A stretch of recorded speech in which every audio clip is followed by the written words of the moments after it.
Life Audio.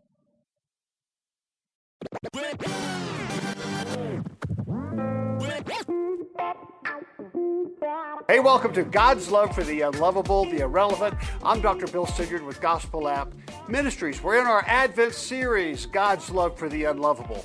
So what happens when God's love for the unlovable, the unloved, and the unlovely, and that's all of us on any given day, if we were just honest, what happens if it bumps into those who are clearly not lovable or unworthy? They're unclean, they're unrighteous, right? They're sinners. What goes down? What does it look like, feel like? What difference does it make to you and me today? Well, since it's Christmas, we've been spending our time with some of the characters in the account of Jesus' birth. There was Zechariah, the temple, the enigmatic Simeon, and today, the mysterious Magi. So let's have some holiday fun. Welcome to God's Love for the Unlovable. We'll get started after a quick word from our sponsors. God's love for the unlovable. I mean, that's the whole point of the incarnation, right? So what happens when God's love for the unlovable incarnate bumps into the lives of regular people living their regular lives around 4 or 5 BCE in the Middle East? And not just Jews. The Jews at some level understood that they were to be the light to the Gentiles, at least in theory. God seems to be intentionally pursuing, and maybe that's not quite the right word, interrupting their lives, getting right up into their grill. Israel and the rest of humanity, I mean, that's part of the incarnation, right? God's coming for us. How relevant is this today? I mean, as I write this, Hamas and Israel are at war in Gaza. It's been fomenting since 1948, and it's just erupting into a full-out war. So my point is less about the current horrific conflict, but it seems like there's been a conflict in that region forever, and is a God kingdom stuff coming and happening. It's no doubt mysterious. It's over my pay grade, but something's happening. Yeah? Well, somewhere between 5 and 7 BCE, there was a child born there in Judea, Bethlehem specifically, to a virgin, a direct descendant in the line of King David, whether she was aware of that or not. It's the Messiah, Jesus Christ, the one born to be the manifestation of real light to the world, to the Jews and to the Gentiles, light and darkness. And biblically, there is no other light yet to come. Jesus is it. His light has exposed all of the other lesser lights. His birth has exposed other so-called lights in any form or any context as irrelevant. The light that the Magi represented bowed to the one light in Bethlehem. So in the narrative is a very interesting and well-known account of strangers, people from another country, likely Gentiles, maybe priests, maybe pagan mystics, maybe astrologers. They're followers of lesser lights, that's the point, who have been brought, made to come to an audience with the infant Jesus, the final light. And there, no matter what they thought before, they came, they worshiped him as King of the Jews. Look, it's a highly unlikely scene. Well, as we've seen in our series, God's love for the unlovable, so often God will pursue those who are trapped in darkness, trapped in disease and shame and death, the demonic, those who've been treated unjustly, abused. And he's doing it in order to rescue them, set them free, redeem them, heal them, embrace them, raise them to new honor. He goes to them to make the irrelevant more than relevant. So think of the Samaritan woman. Think of the people controlled by demons. Think of lepers. Think about dead boys. Think about grieving widows of dead boys. The blind, the lame, women, men, boys, girls, Jews, Gentiles. And when Jesus bumps into them, their lives are changed in one degree or another. They become relevant. They become people of honor, followers of Jesus, and they begin to feel lovable. That's the point.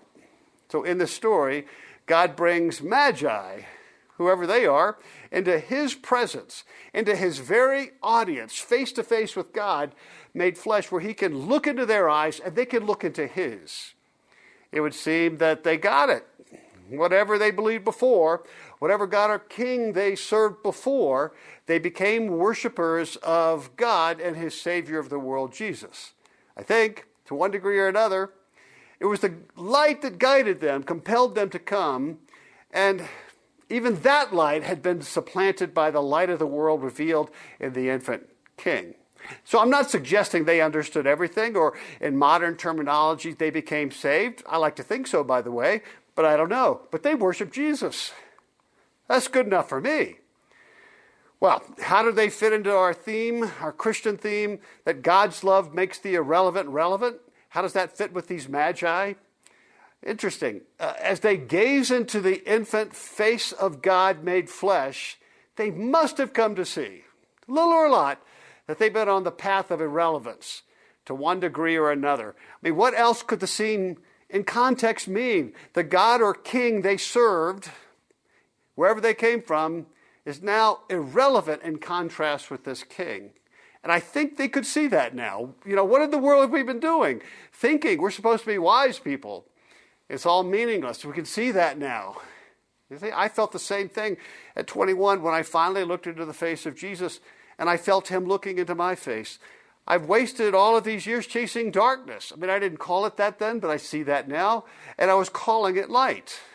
Well, I can relate to the Magi. And so it's going to be fun to explore their stories for just a few minutes. So who were they? Well, in a previous show, we looked at the irrelevant temple priest Zechariah. He was likely struggling with his life, his legacy, his calling as a priest, the corruption in the temple, what God thought of Israel, right? But what could he do? The corrupt high priest and his cronies didn't answer to Zechariah. The Holy of Holies was empty. And no matter what Zech does, he can't have a child by his own power, and Liz as well. Judaism, his religion offered nothing to him. The Torah only explained why his life was not being blessed by God, but it offered no solution. And being a righteous man, he wasn't just playing a victim card. He was concerned about God's people who were wandering without a shepherd, who had no redeemer, and nobody seemed to have their backs. But then an angel intentionally comes to him face to face, as Zechariah was, and in a moment, Zechariah became a prophet of God's love for the unlovable people of God. And he won't be the last. Zech became one of the most relevant people of his generation. And that's the lens through which we're rereading the entire Christmas account. So thanks for joining me. Love to hear what you think. So what about the Magi? I've long been fascinated by the Magi, the so-called wise men. I remember in an elementary school Christmas pageant, I played wise man number 2. Right? There were 3 of us, of course. Not that we have any real reason to think that there were 3 magi. And we were to sing, "We Three Kings," which, by the way, there's absolutely no reason to think that they were kings of any kind. But this was my big stage break. The audience was packed with agents and screenwriters and producers, right? Well, no, not really. Parents, family. But still, it was my big break. Wise boy number 1 choked. Beads of sweat formed on his brow, and he had that look of a deer caught in a headlight. Nothing came out of his mouth. He was supposed to sing, you know it, "Born a king on Bethlehem's plain, gold I bring to crown him again," right? Everybody knows the song. The carol was composed by American John Henry Hopkins Jr. to be used in elaborate nativity dramas that he was staging. So I did what anybody would do. I stepped up to my friend's side and sang his part until he joined me as if nothing was wrong. Face saved, pageant went on. The rest is history. Anyway, Hopkins, he wasn't a historian or a biblical scholar, I suppose. And, what do you say about the Magi? Well, this is a good place to get a word from our sponsors. We will be right back. So let's read about the mysterious visitors from the East. Matthew 2, 1 through 16. After Jesus was born in Bethlehem in Judea during the time of King Herod, Magi came from the east and came to Jerusalem and asked, "Where is the one who has been born King of the Jews? We saw his star in the east and have come to worship him." When King Herod heard this, he was disturbed, and all Jerusalem with him. When he had called together all of the people's chief priests and teachers of the law, by the way, that's a whole conclave, right? He asked them where the Christ was to be born. "In Bethlehem in Judea," they replied, "for this is what the prophet has written. But you, Bethlehem, in the land of Judah, are by no means least among the rulers of Judah, for out of you will come a ruler who will be the shepherd of my people Israel." Well, then Herod called the Magi secretly and found out from them the exact time the star had appeared. And he sent them to Bethlehem and said, "Go and make a careful search for the child. As soon as you find him, report to me so that I too may go and worship him." After they heard the king, they went on their way, and the star they had seen in the east went ahead of them until it stopped over the place where the child was. And when they saw the star, they were overjoyed. On coming to the house, they saw the child with his mother Mary, and they bowed down and worshipped him. Then they opened their treasures and presented him with gifts of gold and of incense and of myrrh. And having been warned in a dream not to go back to Herod, they returned to their country by another route. Matthew 2, 1 through 16. So it's a beautiful story, a lot of speculation who these Magi were. Some speculate that they were sent by wealthy Jews who had remained in exile, the former Persian Empire, now Parthia. But I think Matthew would have noted something that important, that they were Jews. And we know they came from the east.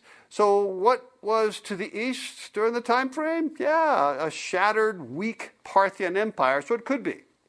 Others speculate that the Magi were Zoroastrian priests. Zoroastrians have a similar religion, right? They were followers of a supreme god, Ahura Mazda. The best and most dangerous counterfeits are indistinguishable from the real thing, right? So they were monotheistic. So it's an intriguing possibility. Zoroastrianism was prominent in the Parthian Empire. So think modern Iran, Iraq, at the time of Jesus' birth. They would speak Greek or Aramaic, so they could have spoken to Herod. They believed a savior would come, Shoshan, or a series of saviors who would be filled with divine glory or spirit or some mystical force that would empower the savior to bring about final renovation of all creation, where good will overcome evil and evil destroyed. So the savior figure will, quote, embody righteousness. Sounds very Jesus-like and truth. But if the Magi were Zoroastrian, I would have looked for that kind of language. They were proclaiming Jesus as the Shoshan, filled with righteousness and truth. But, okay, argument from silence. It's not in the text, but so it could be, right? They certainly would have been recognizable in Herod's court as mystics or religious people, but would they have been welcomed? See, here's my problem with this approach is they would have been Parthian.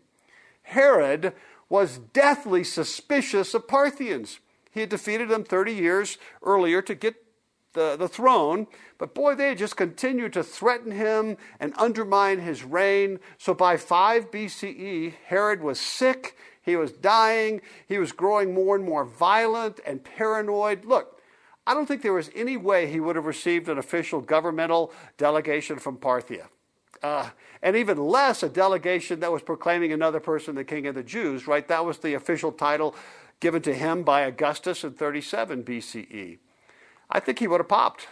He might have entertained a religious Zoroastrian delegation. All right, I can see the argument for that.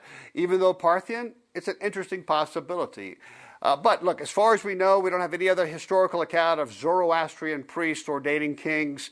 Was gold, frankincense, and myrrh symbols in Zoroastrianism? I don't think so. But many think this was what happened. But there's another interesting option. At its pinnacle in the early 1st century, the Nabatean kingdom ruled east of the Jordan River, from Damascus all the way down to the very bottom of the Arabian Peninsula, think modern Yemen. So they had a virtual monopoly on the transmission of the highest quality of frankincense and myrrh and gold from the Arabian Peninsula, right? Sound familiar? Their land caravan routes were heavily protected and went all the way from Yemen all the way to the lucrative port of Gaza. Yeah, Gaza was something else back then, very different today. If the Magi brought to Jesus the best frankincense and myrrh, one way or another, it came by way of the Nabateans. Just saying. And also, they would also be described as coming from the east. So is there something in their religion that gives us a clue? Maybe. So while the Nabateans did not accord their god with physical representations like face or bodies, we know a little bit about their pantheon. There was Al-Uzza, the all-powerful head of the gods, Al-Qutbay, the god of learning, commerce, writing, Alat, the goddess of spring and fertility, and Al-Qom. I find Al-Qom interesting related to this story. He was known as the god who guards and guides caravans through the desert by means of stars. Right? Just saying. So were the Magi thinking they were following Al-Qom? I just find that interesting. Again, big-time speculations. We really don't know. Other connections with Judea and Nabatea. Herod was half Nabatean. His mother was a Nabatean princess. Also, a decade before the birth of Jesus, that kind of time frame, the royal vizier to the Nabatean throne, Silius, asked Herod for the hand of his sister, Salome, and Herod rejected him and created a very dangerous enemy in Silius. Not long after that, when the real Nabatean king, Obotus III, died, the ambitious Silius claimed the rulership of Nabatea, and a political civil war ensued. So follow me. My point is this: at the time of Jesus' birth, the throne of Nabatea was in great turmoil. So when the Magi did their thing, I wonder if they weren't representing their king or country because all of that was up for grabs. Maybe. It would fit. We can't be sure. They remain fascinating characters. So, why am I referring to them as irrelevant? A couple of things. So let's assume that they are secular ambassadors being officially sent from the Nabatean court. Right? In the moment, the Nabateans are very, very relevant and wealthy on the world stage. But not for long. The Nabatean Empire is going to be tossed into the growing graveyard of world powers. Their incense monopoly, which was based on their guarded ground shipping routes, camel caravans, was eclipsed when Rome bypassed it with cheaper and faster fleets of ships on the Red Sea. They're going to be unceremoniously annexed to Rome in 106 CE, and Nabatea will be no more. Now, we only have the ruins to tell their story. And by the way, Parthia, gone. Rome, gone. So, what if the Magi were religious representatives of Zoroastrianism? Did you know that today we estimate that there's significantly less than 200,000 adherents to Zoroastrian, largely in the parts of Iran and India? Christianity, it has eclipsed Zoroastrianism. Same thing could be said to the pantheon of deities of the Nabateans or Rome, all ruins. The Magi, whoever they were, became major relevant characters in the birth account of the Messiah, right? They were lesser lights and worshiped lesser lights that was eclipsed by a great light, Jesus, right? There they stared at the face of the true God, and the face of the true God stared back at them. I suspect an inviting, warm, welcoming gaze, a calling gaze. Did God give them the faith to feel his love for the unlovable? I hope so. In the presence of God, the irrelevant become relevant. Yeah? Well, in our Christmas portion of God's Love for the Unlovable series, we want to suggest Christmas songs or carols that have touched us, that pick up themes in the show. So I'm going to recommend to you this time the song He Shall Reign Forevermore by Chris Tomlin. Check it out on the YouTube video. It references light and dark worlds, wise men traveling far, and most importantly, it proclaims the child as the final king who will reign forevermore. And here's some words. In the bleak midwinter, all creation groans for a world in darkness, frozen like a stone. Light is breaking in a stable for a throne. He shall reign forevermore, forevermore. He shall reign forevermore. Unto us a child is born, a King of kings and Lord of lords, and he shall reign forevermore. Look, just put on your headphones, turn it up, sit back, and let it wash over you. And maybe you too can find his relevance, supplanting whatever virus of irrelevance that has affected you this season. Yeah? So help us get the word out about God's Love for the Unlovable series. That whoever listens to it will thank you. I have other shows on the Livestream TV channel, the Drug Free channel, Women's channel. We'll see you there. I have a new book soon to be published about long overlooked and unappreciated women in the Old Testament. We're calling it Dance Daughters of the Most High. If you're enjoying this series, particularly if you're a woman, you're going to love this book. These are the little-known stories of great female giants of the Old Testament, and you're just going to be encouraged. If you want to know when it gets published, drop me an email, bill@gospel-app.com, and let me know what you think about this show. I would really appreciate it. Hey, listen, if you've benefited from this podcast, please give us a comment wherever you listen to podcasts and officially follow the program. I want to thank you ahead of time. We'll see you next time. Merry Christmas. Take heart, child of God.